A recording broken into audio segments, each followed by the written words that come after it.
ಇದು ನಮ್ಮ ಜೀವನದ ಪ್ರತಿಯೊಂದು ಕ್ಷೇತ್ರದಲ್ಲೂ ಪುನಃಸ್ಥಾಪನೆಗಾಗಿ ಪ್ರಾರ್ಥಿಸುವ ಪ್ರಾರ್ಥನೆಯಾಗಿದೆ. ನಿಮ್ಮ ಜೀವನದಲ್ಲಿ ಆಧ್ಯಾತ್ಮಿಕ, ಆರ್ಥಿಕ, ಭೌತಿಕ ಅಥವಾ ಭಾವನಾತ್ಮಕ ಅಗತ್ಯವಿದೆಯೇ? ನೀವು ಸೈತಾನನ ಕಾರಣದಿಂದ ಕಳೆದುಕೊಂಡ ಎಲ್ಲವನ್ನು ಸರ್ವಶಕ್ತ ಭಗವಂತ ದೇವರು ಪುನರ್ಸ್ಥಾಪಿಸುತ್ತಾರೆ. ಆದ್ದರಿಂದ ನಾವೆಲ್ಲರೂ ನಮ್ಮ ದೃಢ ನಂಬಿಕೆಯಿಂದ ಒಂದೇ ಸ್ವರವಾಗಿ ದೈವಿಕ ಪುನರ್ಸ್ಥಾಪನೆಗಾಗಿ ಪ್ರಾರ್ಥಿಸೋಣ. ತಂದೆಯೇ, ನಮ್ಮ ಜೀವನದಲ್ಲಿ ಅದ್ಭುತಕರವಾದ ಕೆಲಸಗಳನ್ನು ಮಾಡುವ ನಿಮ್ಮ ಕೈಯನ್ನು ನಮಗೆ ತೋರ್ಪಡಿಸಬೇಕೆಂದು ನಾವು ಪ್ರಾರ್ಥಿಸುತ್ತೇವೆ. ನಿಮ್ಮ ಅಪಾರವಾದ ಕರುಣೆಯ ಪ್ರಕಾರ, ನಿಮ್ಮ ನಿಷ್ಠಾವಂತ ಪ್ರೀತಿಗೆ ಅನುಗುಣವಾಗಿ ದೇವರೇ ನಮಗೆ ದಯೆ ತೋರಿ. ನೀವು ನಮ್ಮ ಜೀವನದಲ್ಲಿ ಪುನರ್ಸ್ಥಾಪನೆಯನ್ನು ತರಲು ಬಯಸುವ ದೇವರು. ನೀವು ಇರುವ ಈ ಸಮಯದಲ್ಲಿ ನಮ್ಮ ಮೇಲೆ ಕರುಣೆ ತೋರಿರಿ. ಗಾಯಗೊಂಡ ನಮ್ಮ ಜೀವನದಲ್ಲಿ ನೀವು ನಮ್ಮನ್ನು ಗುಣಪಡಿಸುವ ಮೂಲಕ ಪುನರ್ಸ್ಥಾಪನೆಯನ್ನು ತನ್ನಿ ಎಂದು ಪ್ರಾರ್ಥಿಸುತ್ತೇವೆ. ಭರವಸೆಯು ನಾಶವಾದ ಸ್ಥಳದಲ್ಲಿ ನಮ್ಮಲ್ಲಿ ಭರವಸೆ ಪುನರ್ಸ್ಥಾಪನೆಗಾಗಿ ಪ್ರಾರ್ಥಿಸುತ್ತೇವೆ. ಅಶಕ್ತರಾದವರು ಮತ್ತು ನಿಮ್ಮ ಮಾರ್ಗದರ್ಶನದ ಅವಶ್ಯಕತೆ ಇರುವ ಎಲ್ಲರನ್ನು ಆಶೀರ್ವದಿಸಿರಿ ಮತ್ತು ಅವರು ಕ್ರಿಸ್ತ ಯೇಸುವಿನ ಸಂಪೂರ್ಣ ತಿಳುವಳಿಕೆಯನ್ನು ಪಡೆಯುವಂತೆ ನಿಮ್ಮನ್ನು ಪ್ರಾರ್ಥಿಸುತ್ತೇವೆ ಪ್ರಭುವೇ. ಅವರು ಯೇಸು ಕ್ರಿಸ್ತರ ಸಂಪೂರ್ಣ ಜ್ಞಾನಕ್ಕೆ ಬರಬೇಕೆಂದು ಪ್ರಾರ್ಥಿಸುತ್ತೇನೆ. ನೀವು ನಮ್ಮ ಶಕ್ತಿಯನ್ನು ನವೀಕರಿಸಬೇಕೆಂದು ಪ್ರಾರ್ಥಿಸುತ್ತೇನೆ. ಇದರಿಂದ ನಾವು ಹದ್ದುಗಳಂತೆ ಹಾರುವಂತಾಗಲಿ. ಇದರಿಂದ ನಾವು ಓಡುವೆವು, ಆದರೆ ದಣಿಯುವುದಿಲ್ಲ, ನಡೆಯುವೆವು, ಆದರೆ ಮೂರ್ಛೆ ಹೋಗುವುದಿಲ್ಲ. ನಾವು ನಮ್ಮ ಜೀವನವನ್ನು ನಿಮ್ಮ ಕೈಯಲ್ಲಿ ಇಡುತ್ತೇವೆ ಕರ್ತರೆ. ಎಲ್ಲ ಒಳ್ಳೆಯ ವಿಷಯಗಳನ್ನು ನೀಡುವವರು ನೀವು ಮಾತ್ರ ಪ್ರಭು. ಎಲ್ಲ ಮಹಿಮೆ ಮತ್ತು ಎಲ್ಲ ಪ್ರಶಂಸೆ ನಿಮಗೆ ಮಾತ್ರ ಸೇರಿದ್ದು. ಮತ್ತು ಈ ಪ್ರಾರ್ಥನೆಯನ್ನು ಕೇಳುವ ಪ್ರತಿಯೊಬ್ಬರಿಗೂ ತಂದೆಯೇ, ಇವರಲ್ಲಿ ಯಾರಾದರೂ ಕಷ್ಟಗಳಲ್ಲಿ, ರೋಗಗಳಲ್ಲಿ ನರಳುತ್ತಿದ್ದರೆ ನಿಮ್ಮ ಪವಿತ್ರ ಆತ್ಮರು ಈ ಸಮಯದಲ್ಲಿ ಅವರನ್ನು, ಅವರ ನಂಬಿಕೆಯನ್ನು ಬಲಪಡಿಸಲಿ. ನಿಮ್ಮ ಮೂಲಕ ಪುನರ್ಸ್ಥಾಪನೆ ಬರುತ್ತದೆ ಎಂದು ನಾವು ಪೂರ್ಣವಾಗಿ ವಿಶ್ವಾಸಿಸುತ್ತೇವೆ. ಪುನರ್ಸ್ಥಾಪನೆ ಇರುವುದು ನಿಮ್ಮಲ್ಲಿ ಮಾತ್ರ ಎಂದು ನಾವು ಅರಿತಿದ್ದೇವೆ ದೇವ. ನೀವು ರಾಜಾದಿರಾಜರು, ರಾಜರ ರಾಜರು. ನೀವು ಎಲ್ಲವನ್ನು ಹೊಸತಾಗಿ ಮಾಡುವ ದೇವರು. ಪವಿತ್ರಾತ್ಮರ ಶಕ್ತಿಯ ಮೂಲಕ ನಮ್ಮ ಜೀವನವನ್ನು ಪುನರ್ಸ್ಥಾಪಿಸಲು ನಾವು ಕೇಳುತ್ತೇವೆ. ಮತ್ತು ಈ ಪ್ರಪಂಚದ ಮಾರ್ಗಗಳಿಂದ ದೂರವಿರಲು ನೀವು ನಮಗೆ ಮಾರ್ಗದರ್ಶನ ನೀಡಿ ಭಗವಂತ. ನಮ್ಮ ಹೃದಯಗಳನ್ನು ಶುದ್ಧೀಕರಿಸಿರಿ, ನಮ್ಮ ಆತ್ಮಗಳನ್ನು ಕುರಿಮರಿಯ ರಕ್ತದಿಂದ ತೊಳೆಯಿರಿ ಎಂದು ಪ್ರಾರ್ಥಿಸುತ್ತೇವೆ.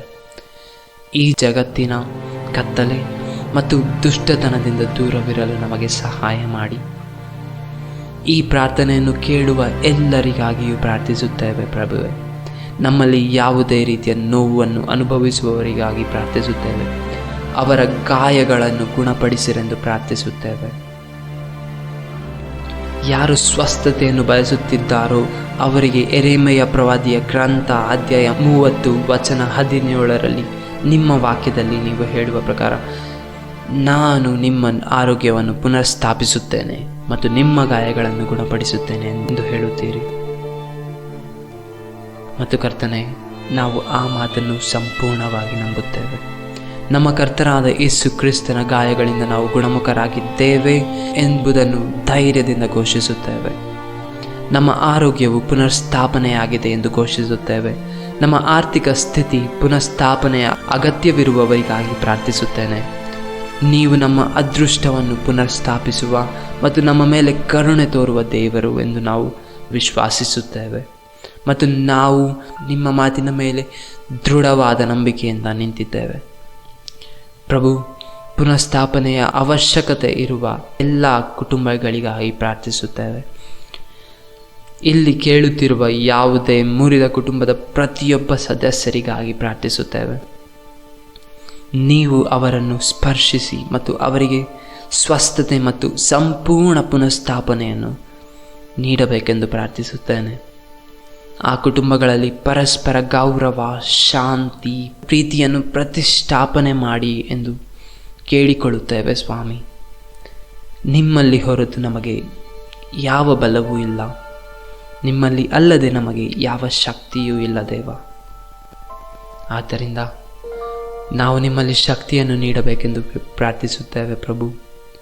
ನೀವೇ ನಮ್ಮ ದೇವರೆಂದು ನಾವು ಅರಿತುಕೊಂಡು ಕಷ್ಟದ ಸಮಯದಲ್ಲೂ ಸಹ ಸ್ಥಿರವಾಗಿ ನಿಲ್ಲಲು ನಮಗೆ ಸಹಾಯ ಮಾಡಿ ದೇವ. ನಿಮಗಾಗಿ ನಿಂತು ಕಾಯಲು ನಮಗೆ ಸಹಾಯ ಮಾಡಿ. ನೀವು ಮೌನವಾಗಿರುವಂತೆ ತೋರುವ ಸಮಯಗಳಲ್ಲೂ ಸಹ ನೀವು ನಮ್ಮ ಒಳಿತಿಗಾಗಿ ಕೆಲಸ ಮಾಡುತ್ತಿದ್ದೀರಿ ಎಂದು ನಾವು ನೆನಪಿಟ್ಟುಕೊಳ್ಳುವಂತೆ ಮಾಡಿರಿ. ನಮ್ಮ ಮಕ್ಕಳ ಜೀವನಗಳಲ್ಲಿ ಸಂಪೂರ್ಣ ಪುನಃಸ್ಥಾಪನೆಯನ್ನು ಪ್ರಾರ್ಥಿಸಲು ನಾವು ನಿಮ್ಮ ಮುಂದೆ ಬಂದಿರುತ್ತೇವೆ. ಪ್ರಾಪಂಚಿಕ ವಿಷಯಗಳಿಂದ ಹಾಗೂ ಸೈತಾನನ ಶಕ್ತಿಯಿಂದ ಯಾರ ಜೀವನದಲ್ಲಿ ಸಂತೋಷವು ಕಳೆದು ಹೋದಂತೆ ತೋರುತ್ತಿದೆಯೋ ಅಂಥವರ ಜೀವನದಲ್ಲಿ ನೀವು ಸಂತೋಷವನ್ನು ಪುನರ್ಸ್ಥಾಪಿಸಿರಿ ಎಂದು ಪ್ರಾರ್ಥಿಸುತ್ತೇನೆ. ನೀವು ಅವರ ಜೀವನದಲ್ಲಿ ಶಾಂತಿಯನ್ನು ಮರುಸ್ಥಾಪಿಸಿರಿ ಮತ್ತು ನೀವು ಅವರ ಜೀವನದಲ್ಲಿ ಶಾಂತಿಯನ್ನು ಮರುಸ್ಥಾಪಿಸುತ್ತೀರಿ ಎಂದು ನಾವು ನಂಬುತ್ತೇವೆ. ನಾವು ಭಗವಂತನನ್ನು ಕೇಳುವ ಎಲ್ಲವನ್ನು ನೀವು ಮರುಸ್ಥಾಪಿಸುತ್ತೀರಿ ಎಂದು ನಾವು ನಂಬುತ್ತೇವೆ ಪ್ರಭುವೇ, ಮತ್ತು ನಿಮ್ಮ ಪರಿಪೂರ್ಣ ಸಮಯದಲ್ಲಿ ಅದನ್ನು ಮಾಡುತ್ತೀರಿ ಎಂದು ವಿಶ್ವಾಸಿಸುತ್ತೇವೆ. ನಾವು ಪುನಃಸ್ಥಾಪನೆಗಾಗಿ ಪ್ರಾರ್ಥಿಸುತ್ತೇವೆ. ನಮ್ಮ ಮನಸ್ಸು ಮತ್ತು ನಮ್ಮ ಆತ್ಮಗಳ ಸಂಪೂರ್ಣ ಶುದ್ಧೀಕರಣಕ್ಕಾಗಿ ಕೇಳುತ್ತೇವೆ. ನಮ್ಮ ಮನಸ್ಸಿನಲ್ಲಿ ಪುನಃಸ್ಥಾಪನೆಗಾಗಿ ನಾವು ಪ್ರಾರ್ಥಿಸುತ್ತಿದ್ದೇವೆ. ಯೇಸುವಿನಲ್ಲಿದ್ದಂತೆ ನೀವು ನಮಗೆ ಕ್ರಿಸ್ತನ ಮನಸ್ಸನ್ನು ದಯಪಾಲಿಸಬೇಕೆಂದು ನಾವು ಪ್ರಾರ್ಥಿಸುತ್ತೇವೆ. ನಾವು ಈ ಜಗತ್ತಿಗೆ ಅನುಗುಣವಾಗಿರದೆ ನಿಮ್ಮ ಆತ್ಮದ ಶಕ್ತಿಯಿಂದ ನಮ್ಮ ಮನಸ್ಸನ್ನು ನವೀಕರಿಸುವ ಮೂಲಕ ರೂಪಾಂತರಗೊಳ್ಳಲು ನಾವು ಪುನರ್ಸ್ಥಾಪನೆಯನ್ನು ಕೇಳುತ್ತೇವೆ. ಜಗಳ ಮತ್ತು ಅಶಾಂತಿ, ಹಲವಾದ ಕಾರಣಗಳಿಂದ ಕಷ್ಟಕರವಾಗಿ ಬದಲಾಗಿರುವ ಮದುವೆಯನ್ನು, ಅಂಥ ಮನೆಗಳಲ್ಲಿ ನೀವು ಪ್ರೀತಿ ಮತ್ತು ಐಕ್ಯತೆ, ಶಾಂತಿ ಮತ್ತು ಸಮಾಧಾನವನ್ನು, ಕ್ಷಮೆಯನ್ನು ಪುನರ್ಸ್ಥಾಪಿಸಲು ನಾವು ಪ್ರಾರ್ಥಿಸುತ್ತೇವೆ. ಹಲವು ವರ್ಷಗಳಿಂದ ಸೇರಿಕೊಂಡಿರುವ ಯಾವುದೇ ಅಸಮಾಧಾನ, ಕೋಪ ಅಥವಾ ಉದ್ವೇಗವನ್ನು ತೊಳೆದು ಹಾಕಿರಿ. ಅವು ಈ ಶುದ್ಧೀಕರಣದಲ್ಲಿ ಹೊಡೆದುಕೊಂಡು ಹೋಗಲಿ ಮತ್ತು ಆ ಸ್ಥಳವನ್ನು ಸಂತೋಷ ಮತ್ತು ಅಲೌಕಿಕ ಪ್ರೀತಿಯಿಂದ ತುಂಬಿಸಿ ಪುನರ್ಸ್ಥಾಪಿಸಿ ಎಂದು ಪ್ರಾರ್ಥಿಸುತ್ತೇವೆ. ಯಾವುದು ಹೊಡೆದು ಹೋಗಿದೆಯೋ ಪ್ರಭು, ಅವುಗಳನ್ನು ನೀವು ಒಟ್ಟುಗೂಡಿಸಿ ಗುಣಪಡಿಸುವಂತೆ ಮತ್ತು ಶತ್ರುಗಳಿಂದ ಕ್ಷೀಣಿಸಿರುವುದನ್ನು, ಕೆಟ್ಟು ಹೋಗಿರುವುದನ್ನು ನೀವು ಸರಿಪಡಿಸುವಂತೆ ನಾವು ಕೇಳುತ್ತೇವೆ. ನಮ್ಮನ್ನು ಪುನಃ ತುಂಬಿಸಿ ಮತ್ತು ಮರುಪೂರ್ಣಗೊಳಿಸುವಂತೆ ನಿಮ್ಮನ್ನು ಪ್ರಾರ್ಥಿಸುತ್ತೇವೆ.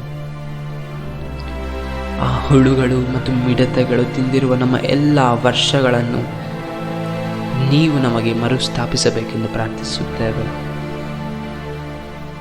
ಯೋನನು ಮೀನಿನ ಹೊಟ್ಟೆಯಲ್ಲಿ ಕಾಯುತ್ತಿರುವಾಗ ಅವನ ವಿಶ್ವಾಸದ ಶಕ್ತಿಯನ್ನು ನವೀಕರಿಸಿದ ದೇವರೇ, ಯೋಬನ ಕಷ್ಟಕಾಲದಲ್ಲಿ ಇದ್ದಾಗ ಅವನ ವಿಶ್ವಾಸವನ್ನು ನವೀಕರಿಸಿದ ಪ್ರಭುವೇ, ಕಾಯುವ ಕಾಲದಲ್ಲೂ ನಾವು ಕಾಯುತ್ತಿರುವಾಗಲೂ ನಮ್ಮ ಶಕ್ತಿಯನ್ನು ನವೀಕರಿಸಬೇಕೆಂದು ನಾವು ಪ್ರಾರ್ಥಿಸುತ್ತೇವೆ. ನೀವು ಯೋಬನಿಗೆ ಮಾಡಿದಂತೆ ನಾವು ಸಹ ಕಳೆದುಕೊಂಡಿರುವುದಕ್ಕಿಂತ ದುಪ್ಪಟ್ಟನ್ನು, 10ರಷ್ಟನ್ನು ನೀವು ನಮಗೆ ಹಿಂದಿರುಗಿಸುವಿರಿ ಎಂದು ನಾವು ನಂಬುತ್ತೇವೆ. ನೀವು ಎಲ್ಲವನ್ನು ಹೊಸದನ್ನಾಗಿ ಮಾಡುವ ಮತ್ತು ನಮ್ಮ ಬೂದಿಯಿಂದ ಸಹ ಸೌಂದರ್ಯವನ್ನು ತರುವ ಸ್ವರ್ಗೀಯ ತಂದೆ ನೀವು. ನಮ್ಮ ಮುರಿದ ಹೃದಯಗಳಿಗೆ ಸ್ವೇಚ್ಛೆಯನ್ನು, ಸ್ವಾತಂತ್ರ್ಯವನ್ನು ಪುನಃಸ್ಥಾಪಿಸಿರಿ. ಜೀವಗಳು ಬಂಧನದಿಂದ ಮುಕ್ತಿ ಹೊಂದಲಿ, ಭದ್ರಕೋಟೆಗಳಿಂದ ಮುಕ್ತಿ ಹೊಂದಲಿ, ಕಷ್ಟದ ಕಾರಾಗೃಹಗಳಿಂದ ಮುಕ್ತಿ ಸಿಗಲಿ. ಪ್ರಭುವೇ, ನೀವು ದುಃಖಿಸುವವರಿಗೆ ಸಾಂತ್ವನ ನೀಡುವ ಭರವಸೆಯನ್ನು ಕೊಡುವವರಾಗಿರುವಿರಿ. ಆದುದರಿಂದ ನಾನು ವರ್ಣಿಸಲು ಅಸಾಧ್ಯವಾದ ಎಲ್ಲ ತಿಳುವಳಿಕೆಯನ್ನು ಮೀರಿದ ಶಾಂತಿಯನ್ನು ಮತ್ತು ಅಲುಗಾಡಿಸಲು ಆಗದ ಸಂತೋಷವನ್ನು ಪ್ರಭುವೇ ನಮಗೆ ದಯಪಾಲಿಸಿ ಎಂದು ಕೇಳಿಕೊಳ್ಳುತ್ತೇವೆ. ನೀವು ನಮ್ಮ ಹತಾಶೆಯನ್ನು ಸಂತೋಷವಾಗಿ ಪರಿವರ್ತಿಸುವ ದೇವರು. ನಾವು ನಿಮ್ಮ ಮೇಲೆ ನಂಬಿಕೆ ಇಡುತ್ತೇವೆ ಮತ್ತು ನಿಮ್ಮ ಭರವಸೆಗಳು ನಿಮ್ಮ ಶ್ರೇಷ್ಠತೆ ಮತ್ತು ನಿಮ್ಮ ನಿಷ್ಠೆಗೆ ಸಾಕ್ಷಿಗಳಾಗಿವೆ ಎಂದು ನಾವು ನಂಬುತ್ತೇವೆ. ಏಕೆಂದರೆ ಶತ್ರುಗಳು ಕದ್ದಿದ್ದೆಲ್ಲವನ್ನು ನೀವು ಪುನಃಸ್ಥಾಪಿಸುವ ದೇವರು. ನಾನು ಯೇಸುವಿನ ಹೆಸರಿನಲ್ಲಿ ಜೀವನದ ಎಲ್ಲ ಕ್ಷೇತ್ರಗಳಲ್ಲೂ 7 ಪಟ್ಟು ಮರುಸ್ಥಾಪನೆಯನ್ನು ಘೋಷಿಸುತ್ತೇನೆ. ಯಾರು ತಮ್ಮ ವೈಯಕ್ತಿಕ ಪುನರ್ಸ್ಥಾಪನೆಯನ್ನು ತಮ್ಮ ಮನಸ್ಸು ಮತ್ತು ಆತ್ಮದಲ್ಲಿ ಬಯಸುತ್ತಾರೋ ಅವರು ಕ್ರಿಸ್ತ ಯೇಸುವಿನೊಡನೆ ತಮ್ಮ ಪುನರ್ಸ್ಥಾಪನೆಯನ್ನು ಆಶಿಸಲು ಮನಸ್ಸು ನೀಡಿರೆಂದು ಪ್ರಾರ್ಥಿಸುತ್ತೇನೆ.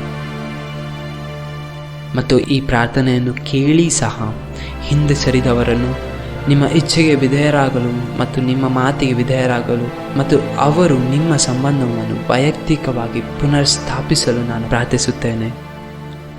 ನಿಮ್ಮ ಮತ್ತು ಈ ವ್ಯಕ್ತಿಯ ನಡುವಿನ ಸಂಪರ್ಕದ ಪರಸ್ಪರ ಪುನರ್ಸ್ಥಾಪನೆಗಾಗಿ ನಾವು ಪ್ರಾರ್ಥಿಸುತ್ತೇವೆ. ಬೇರ್ಪಟ್ಟ ಅಥವಾ ಕಷ್ಟದ ಸಮಯದಲ್ಲಿ ಬಿದ್ದ ಎಲ್ಲ ದಂಪತಿಗಳಿಗಾಗಿ ಪ್ರಾರ್ಥಿಸುತ್ತೇವೆ. ಅವರು ಪರಸ್ಪರ ಪ್ರೀತಿಸಲಿ ಮತ್ತು ನೆನಪಿಸಿಕೊಳ್ಳಲಿ ಎಂದು ನಾವು ಪ್ರಾರ್ಥಿಸುತ್ತೇವೆ. ಅವರು ನೋಯಿಸಿದಾಗ ಒಬ್ಬರನ್ನೊಬ್ಬರು ಉದ್ದೇಶಪೂರ್ವಕವಾಗಿ ಕ್ಷಮಿಸಲಿ. ಅಂತಹ ಕುಟುಂಬದ ಪುನಃಸ್ಥಾಪನೆಗಾಗಿ ಪ್ರಾರ್ಥಿಸುತ್ತೇವೆ. ಈ ಪ್ರಾರ್ಥನೆಯನ್ನು ಕೇಳುವ ಪ್ರತಿಯೊಂದು ಕುಟುಂಬಕ್ಕಾಗಿ ಪ್ರಾರ್ಥಿಸುತ್ತೇನೆ. ಅವರು ತಮಗಾಗಿ ಮಾತ್ರವಲ್ಲದೆ ಒಬ್ಬರಿಗೊಬ್ಬರು ಉತ್ತಮವಾದುದನ್ನು ನೋಡಿ ಅದರಂತೆ ನಡೆಯುವುದರ ಮೂಲಕ ಅವರು ಗುರಿ ಮತ್ತು ಕಾರ್ಯದಲ್ಲಿ ಒಂದಾಗಲಿ ಎಂದು ಪ್ರಾರ್ಥಿಸುತ್ತೇನೆ. ಮತ್ತು ಯಾವುದೇ ಸ್ವಾರ್ಥದ ಮನೋಭಾವದ ವಿರುದ್ಧ ನಾನು ಪ್ರಾರ್ಥಿಸುತ್ತೇನೆ. ನಾವು ಭಗವಂತನನ್ನು ಪ್ರಾರ್ಥಿಸುವಾಗ ಪ್ರತಿಯೊಬ್ಬರೂ ಚೇತರಿಸಿಕೊಳ್ಳುತ್ತೇವೆ. ನಾವು ಶತ್ರುಗಳಿಗೆ ಕಳೆದುಕೊಂಡಿರುವ ಪ್ರತಿಯೊಂದು ಆಶೀರ್ವಾದಕ್ಕಾಗಿಯೂ ಮತ್ತು ನಿಶ್ಚಲತೆಯ ಮನೋಭಾವದ ವಿರುದ್ಧವೂ ಎದುರು ನಿಲ್ಲುತ್ತೇವೆ. ಯೇಸುವಿನ ಹೆಸರಿನಲ್ಲಿ ಹತಾಶೆಯ ಮನೋಭಾವದ ವಿರುದ್ಧ ಬರುತ್ತೇವೆ. ನಮ್ಮನ್ನು ನಿಯಂತ್ರಿಸಲು ಪ್ರಯತ್ನಿಸುತ್ತಿರುವ ಪ್ರತಿಯೊಂದು ಸುಳ್ಳನ್ನು ಮತ್ತು ನಮ್ಮಲ್ಲಿರುವ ಕೆಟ್ಟ ಭಾವನೆಗಳ ಮೇಲೆ ನಮಗೆ ಜಯವಿದೆ ಎಂದು ನಾನು ಯೇಸುವಿನ ಹೆಸರಿನಲ್ಲಿ ಘೋಷಿಸುತ್ತೇನೆ. ನಮ್ಮ ಭಾವನೆಗಳನ್ನು ಕ್ರಿಸ್ತ ಯೇಸು ಗುಣಪಡಿಸಲು ಮತ್ತು ನಮ್ಮ ಭಾವನಾತ್ಮಕ ಆರೋಗ್ಯವನ್ನು ಪುನರ್ಸ್ಥಾಪಿಸಲು ನಮ್ಮ ಮನಸ್ಸಿನ ನವೀಕರಣಕ್ಕಾಗಿ ಪ್ರಾರ್ಥಿಸೋಣ. ಹಳೆಯ ಜೀವನದ ಹಸಿವು ಮತ್ತು ಆಸೆಗಳಿಂದ ನಾವು ಬಿಡುಗಡೆ ಹೊಂದುವಂತೆ ಮಾಡಿರೆಂದು ಪ್ರಾರ್ಥಿಸೋಣ. ನಮ್ಮ ಹಣೆ ಬರಹವು ನಿಮ್ಮಲ್ಲಿ ನೆಲೆಗೊಂಡಿರಲಿ ದೇವ. ನೀವು ಪುನರ್ಸ್ಥಾಪನೆಯ ದೇವರು ಎಂದು ನಾವು ನಂಬುತ್ತೇವೆ ಮತ್ತು ಇದೀಗಲೇ ನಮ್ಮ ಪುನರ್ಸ್ಥಾಪನೆಯ ಸಮಯ ಎಂದು ನಾವು ಘೋಷಿಸುತ್ತೇವೆ. ಆಮೇನ್. ನಮ್ಮ ಪ್ರಾರ್ಥನೆಯನ್ನು ಕೇಳಿದ್ದಕ್ಕಾಗಿ ನಾವು ಧನ್ಯವಾದಗಳನ್ನು ಸಲ್ಲಿಸುತ್ತೇವೆ ಯೇಸುವೆ. ನಮ್ಮ ಜೀವನದಲ್ಲಿ ಬರಲಿರುವ ಪುನರ್ಸ್ಥಾಪನೆಗಾಗಿ ಮುಂಚಿತವಾಗಿಯೇ ನಾವು ನಿಮಗೆ ಕೃತಜ್ಞತೆಗಳನ್ನು ಸಲ್ಲಿಸುತ್ತೇವೆ. ಆಮೆನ್.